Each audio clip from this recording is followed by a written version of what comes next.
Oke, assalamualaikum warahmatullahi wabarakatuh. Sekarang kita akan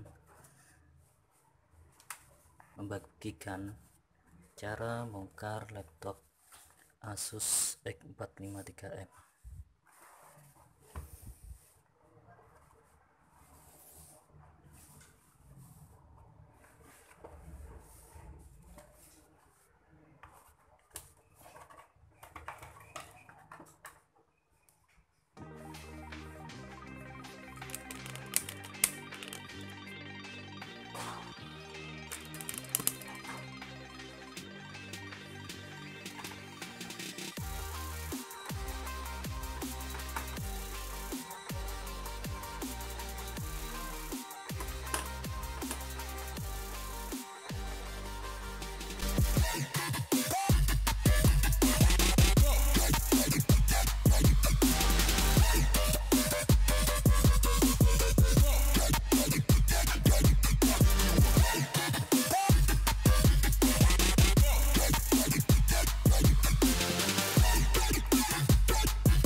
Semua baut yang ada di sini terlepas semua.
Oke, kita sekarang sudah dapat harddisknya.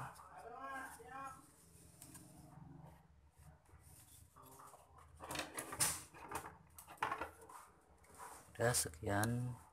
Jangan lupa ikuti terus video-video kami selanjutnya dan jangan lupa untuk subscribe.